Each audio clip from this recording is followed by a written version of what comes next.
Merci d'être resté avec nous pour cette seconde partie de Tout est dans la presse. Nous parlons aujourd'hui de l'enraisonnement par Israël du cargo transportant des missiles à destination de la bande de Gaza et des efforts entrepris par Israël à cette occasion pour sensibiliser la communauté internationale au double langage de l'Iran avec Aviram Golan, Emmanuel Elbaz-Phelps et Myriam Danan. Alors avant d'être interrompu par les informations, on parlait avec toutes les trois de cette opération médiatique et Emmanuel Elbaz, vous nous confiez comment dans votre rédaction les choses avaient été montrées finalement que tout était très très bien calculé et puis on était en train de dire que c'était tout à fait légitime. Aujourd'hui la guerre, elle se joue au moins autant avec des caméras, si ce n'est davantage avec des caméras qu'avec des fusils. Mais là, ça a été un échec, puisque vous regardez la presse internationale en même temps, qui a absolument pas relayé cette histoire. Alors d'accord, on peut dire il y a eu l'Ukraine en même temps et l'avion de Malaisie qui a été détourné, on ne sait toujours pas où il est. D'accord, c'est des très grosses histoires qui occupent les presses internationales, mais le fait est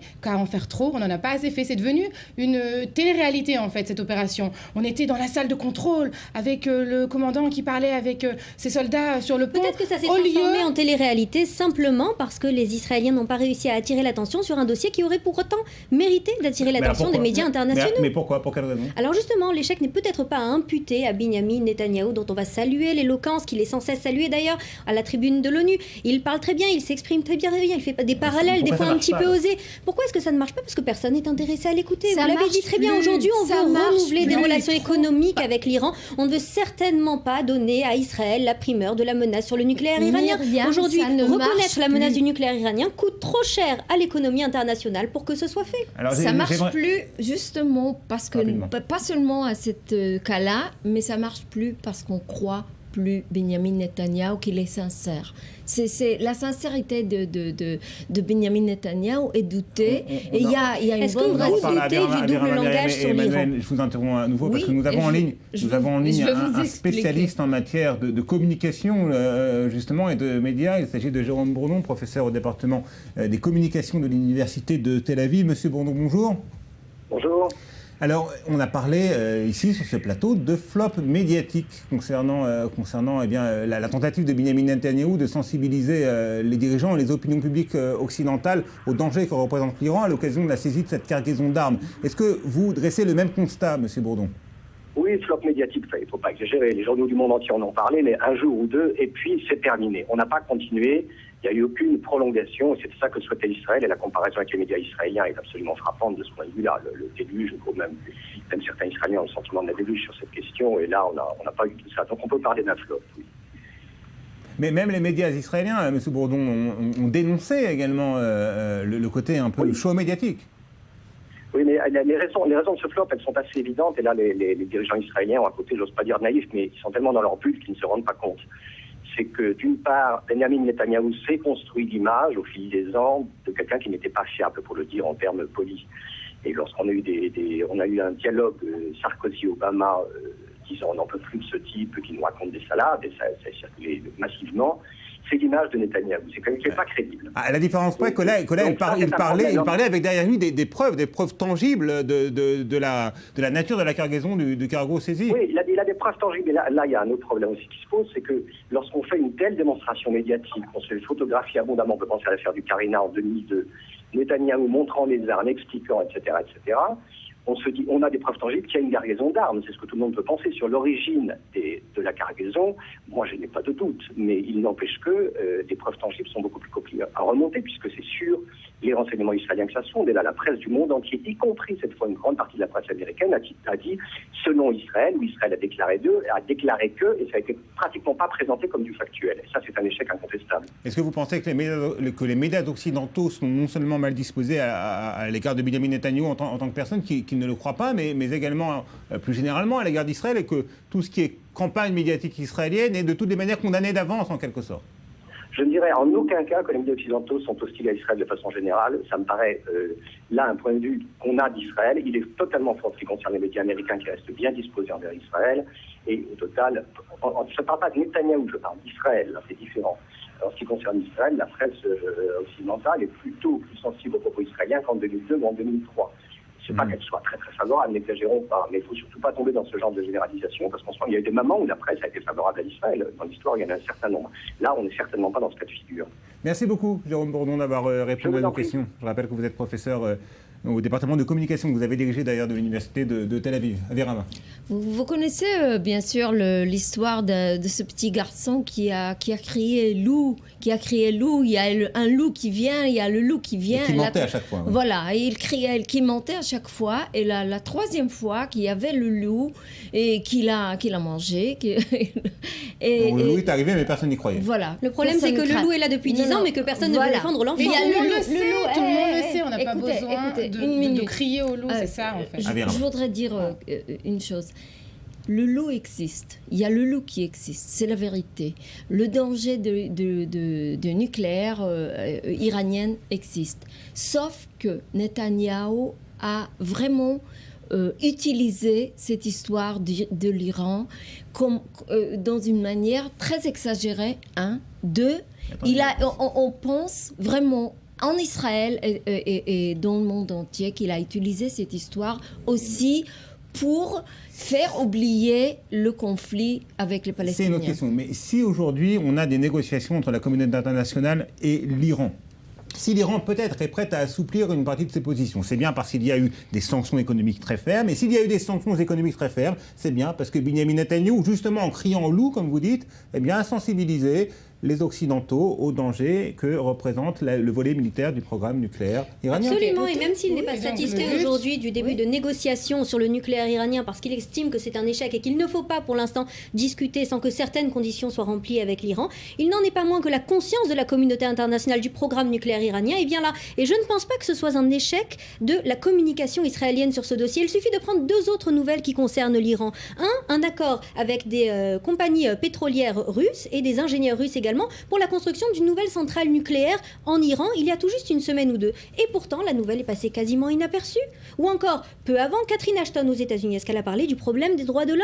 Elle s'est flattée d'avoir rencontré des défenseurs des droits de l'homme pendant une petite dizaine de minutes, dont d'ailleurs depuis, on ne sait pas ce qu'ils sont devenus. Et ce dossier-là non plus n'est pas à la une des médias internationaux. Donc finalement, sur le nucléaire iranien, on ne met en tête de liste que ce qui défend les intérêts de la communauté internationale, à savoir conclure un accord coûte que coûte. Mais la question reste, si ça va changer quelque chose vraiment pratiquement. Pas seulement en tout cas, les dans sanctions le média. ont changé quelque chose. Oh oui, mais ça va changer. Oui, mais et en plus. Et Benyamin Netanyahou a peut-être eu raison de crier au loup, puisque encore une fois, il a crié au loup. Il a réussi à alerter la communauté internationale. La communauté internationale donc agit et maintenant essaye d'arriver ensemble à neutraliser la menace nucléaire iranienne. Le fait que l'Iran, encore une fois, est une part très importante dans des activités terroristes à travers le monde entier et au Moyen-Orient, tout le monde le sait. La communauté internationale n'est pas dupe, n'a pas besoin de voir 40 missiles déployés à Eilat et le Seder de Shabbat qui douche des soldats israéliens.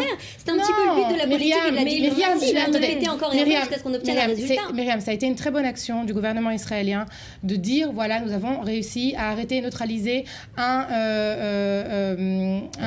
cargo, merci, avec des missiles qui viennent de l'Iran et qui sont destinés à des groupes terroristes à Gaza. Ils voulaient aussi éviter, je vous rappelle, de revenir sur ce qui s'était passé à l'époque du Marmara, quand rien n'avait été diffusé de façon... La propagande israélienne avait été complètement un échec et attaqué par la communauté internationale. Donc, à ce niveau-là, ils ont très bien fait. Le gouvernement israélien a très bien agi. Vous avez un recours sur le terme de propagande, ça veut dire que vous estimez que ce qui a été montré... Ça a été trop fait. Vraiment. Je pense que s'il y avait eu 1 heure de communication, on s'était arrêté là, où le premier jour, le jour où le cargo a été neutralisé, ça suffisait. On n'avait pas besoin de faire un salon du missile iranien à Eilat. Très rapidement, on va regarder deux exemples de la manière dont les caricaturistes, cette fois de la presse israélienne, ont traité cette affaire. Premier exemple dans le Yediot Aharonot, une caricature qu'on doit à Guy Morad avec des miliciens du djihad islamique, des terroristes du djihad islamique qui regardent à la télé justement les raisonnements du bateau. En fait, l'exposition, comme pour employer votre terme, Emmanuel, des missiles saisis à bord du cargo. Et l'un des deux terroristes dit que cette année à Purim, ils devront se contenter de pétards. Parce que vous savez que pendant la fête de Purim, et on entend des pétards un peu partout. Deuxième caricature dans le Haaretz, cette fois avec le studio-ci rempli de caméras et de journalistes. Et c'est un petit peu la cohue, nous décrit Amos Biderman, le caricaturiste du Haaretz, puisque tout le monde se bat pour avoir une place de choix en première ligne dans cette espèce de festival médiatique qui a accompagné le dévoilement de la cargaison. C'est Eran Volkovski, l'autre. Eran Volkovski, pardon, ce n'est pas Amos Biderman. Merci beaucoup, Avirama, de cette rectification. En tout cas, cette relation publique, c'est légitime. C'est la relation publique qui est la spécialité, si vous voulez, de Benjamin Netanyahou, qui était toujours la spécialité. Pourquoi ça ne marche pas? Parce qu'on voit d'un côté ce bateau et ce cargo qui devait être très très dramatique, et de l'autre côté, on voit l'élite de l'armée et du gouvernement israélien qui transfère quelque chose, qui transporte quelque chose d'une force, d'une vraie force, avec ce genre de message n'est pas c'est un message qui n'est pas recevable par les opinions publiques occidentales. Parce que qui ne veulent pas entendre parler d'uniforme, de guerre, d'armée. Voilà. C'est ça le problème. C'est pas ni guerre. Ni la tragédie de sud de bon, très rapidement, parce que le débat touche à sa fin, Emmanuel. Très rapidement, militairement, c'était pas une action compliquée. C'est moi, intercepter un bateau en haute mer. Oui, c'était une action. Alors, je vais c'est quand même un succès militaire. C'était une action compliquée à un niveau de préparation, à un niveau de renseignement. Ça a été une action très très bien préparée et une grande réussite. Et vraiment bravo à l'armée israélienne. Mais si vous voulez, ils n'étaient pas en danger au moment, les soldats, où ils sont montés sur le bateau, etc. Et ça a été sorti de proportion complètement. Alors en un mot pour conclure, Jérôme Bourdon avait raison en disant tout à l'heure que Benjamin Netanyahou était peut-être naïf. Sauf que la naïveté chez un Premier ministre, si c'est de croire en ses positions et de se battre pour, alors il est entièrement dans son rôle et que c'est pour ça qu'il a été élu. Et si cette guerre médiatique est perdue d'avance, c'est peut-être le fait, c'est là son objectif. Merci beaucoup Myriam, le temps est venu de la dernière rubrique de l'émission, celle des post-scriptum. On va commencer... Allez Myriam. Pardon. D'accord. Et ben alors justement, les Israéliens parlent beaucoup moins de l'Iran et de Gaza que nous. Ils parlent beaucoup plus du fait que c'est devenu très difficile d'ouvrir le portefeuille. Et je vais vous donner juste un petit exemple au niveau de chiffres qui inquiète énormément en ce moment. Le mois de janvier, le mois de février, donc 2014, une baisse de 7% de l'achat de fruits et légumes et de nourriture dans les supermarchés, les grands supermarchés. C'est sans précédent. Base, donc, hein. Voilà, c'est sans précédent. Et pourquoi ? Parce que cette dernière décennie, les prix montent en Israël constamment, tout le temps. La vie devient très chère et les salaires ne bougent pas. Et ça, on n'en parle pas beaucoup à l'étranger. Mais en réalité, quand on sort de ce plateau, tous les quatre, on se pose un peu moins de questions sur la prochaine livraison d'armes de l'Iran à Gaza. Et on se demande beaucoup comment va finir le mois et comment on va faire pour acheter des couches qui ne soient pas complètement au prix de l'or. C'est une question que vous allez vous poser d'ailleurs dans quelques semaines avec beaucoup d'intensité. Oui, c'est très vrai. En plus, il y a des nouvelles lois qui sont passées à la Knesset juive, comme on le dit Benjamin Netanyahou. Et la loi qui à mon avis, est la loi la plus problématique, c'est la loi de référendum. Pourquoi ? Parce qu'il paraît que cette loi, c'est une loi qui est préparée justement pour garder Bennett et la maison juive à la coalition, même si par hasard il y a quelque chose qui bouge au niveau de processus de paix. Et pour l'instant, rien ne bouge. Oui, c'est une loi vraiment problématique. On pourra peut-être en reparler dans une autre émission, Myriam. Panel féminin oblige, on va reparler d'une femme. Alors bien sûr, Ruth Dayan, c'est elle qui est à l'honneur cette semaine, c'est à la Fashion Week de Tel Aviv, mais c'est pas seulement pour son histoire dans la mode israélienne, même si c'est la créatrice de la première maison de mode israélienne qu'il faut retenir l'histoire de cette femme. C'était la femme d'un homme prestigieux aussi, un politicien, un général de guerre, Moshe Dayan, mais elle s'est illustrée pour des actions sociales, pour des actions pour les nouveaux immigrants, pour des actions pour l'amitié entre les Arabes et les Israéliens, et c'est ainsi que les Israéliens ont en tête cette femme et qu'ils sont très fiers de son histoire. Ils sont venus lui rendre un hommage massif. Pourquoi ? Parce qu'elle toute seule, elle représente un petit peu toute la complexité, la diversité de l'identité israélienne. Vous pouvez nous rappeler peut-être l'âge qu'elle a aujourd'hui ? 97 ans. 97 ans, très longue. Un bel âge pour une belle histoire. Belle histoire. Ruth Dayan. Est-ce que l'une et l'autre, vous vouliez intervenir sur l'un des post-scriptums de vos collègues ? Par exemple, l'histoire du référendum, on a encore un tout petit peu de temps, Emmanuel ? C'est très intéressant ce qui se passe en ce moment à la Knesset. Il y a l'histoire du référendum et il y a beaucoup d'autres lois qui passent et justement comment faire en sorte de garder le gouvernement tel qu'il est, coûte que coûte, quoi qu'il arrive. arrive, alors que ça va à l'encontre d'énormément de déclarations, d'énormément de partis. Pour ceux qui sont pour un accord de paix israélo-palestinien, c'est peut-être une bonne chose ce référendum, parce que ça peut effectivement dépasser peut-être le fait que la classe politique, que le gouvernement aujourd'hui n'est peut-être pas a priori disposé à des compromis. Si il parvient à un accord de paix et si cet accord est soumis à un référendum, ça peut effectivement Sauf qu'au-delà du référendum, c'est la méthode Netanyahou qui est mise à l'épreuve aujourd'hui et c'est de cela que se sert l'opposition, à savoir que ces 3 lois, si elles ont été aussi vivement attaquées, c'était même plus que leur contenu peut-être sur le train marathon sur lequel elles ont été adoptées par le gouvernement Netanyahou. De forme que de fond. C'est la fin de l'émission. Merci beaucoup Myriam, Emmanuel et Avirama. On se retrouve la semaine prochaine à la même heure. D'ici là, vous savez ce qu'il vous reste à faire, à lire la presse en ligne et même sur papier, car elle existe encore. Et regardez i24 News, bien sûr, la semaine prochaine.